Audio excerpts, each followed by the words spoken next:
আসসালামু আলাইকুম রহমতুল্লাহ।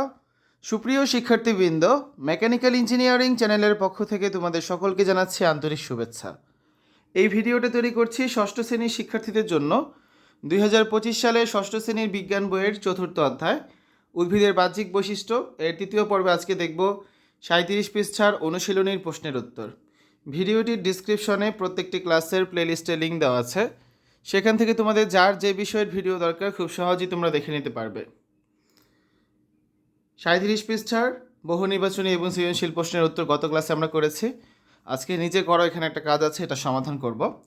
তোমরা দল বেঁধে বিদ্যালয়ের কাছাকাছি এলাকা ঘুরে ঘুরে বিভিন্ন গাছের কাণ্ড, পাতা ও মূল পর্যবেক্ষণ করো এবং কোন গাছের কাণ্ড, পাতা ও মূল কী ধরনের তা খাতায় নোট করো। শ্রেণীতে ফিরে এদের শ্রেণীকরণ করো। ঠিক আছে, তো এটা সমাধান করবো এখন আমরা। পাঠ্য বইয়ের পৃষ্ঠা 37। সমাধান: আমরা 4-5 জন সহপাঠী মিলে বিদ্যালয়ের কাছাকাছি এলাকা ঘুরে আম, নারিকেল, মরিচ ও জাম গাছের কাণ্ড, পাতা ও মূল পর্যবেক্ষণ করলাম এবং তা খাতায় নোট করলাম। নিচে পর্যবেক্ষণ অনুযায়ী তথ্য উল্লেখ করা হলো। আম গাছ: মূল স্থানিক মূল, এতে প্রধান মূল থাকে। কাণ্ড গম্বুজাকৃতির, প্রধান কাণ্ডটি মোটা ও খাটো হয়। পাতা অখণ্ডিত সরলপত্র, একটি প্রধান শিরা থাকে। পাতার কিনারা অখণ্ডিত বা অসম্পূর্ণরূপে খণ্ডিত। নারিকেল গাছ: মূল অস্থানিক ও গুচ্ছাকারে থাকে। কাণ্ড লম্বা ও অশাখ, শীর্ষে পাতার মুকুট থাকে আর পাতা খণ্ডিত ও যৌগিকপত্র। মরিচ গাছ: মূল স্থানিক মূল, এতে প্রধান মূল থাকে।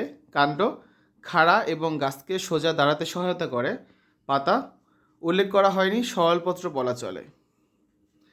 জাম গাছ: মূল স্থানিক মূল, এতে প্রধান মূল থাকে। কাণ্ড গম্বুজাকৃতির, প্রধান কাণ্ডটি লম্বা ও মোটা হয়।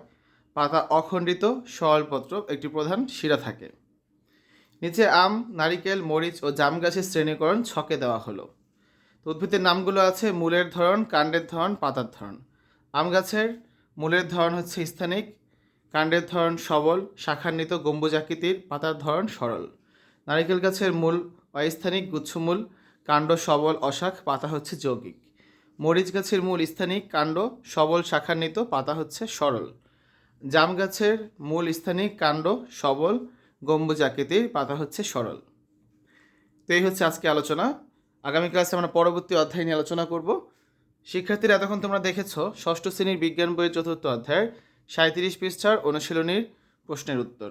আশা করি আজকের এই ভিডিওটি তোমাদের কাছে ভালো লেগেছে। আমাদের চ্যানেলের অন্যান্য ভিডিওগুলো দেখার আমন্ত্রণ জানিয়ে আজ এখানে বিদায় নিচ্ছি। আল্লাহ হাফেজ।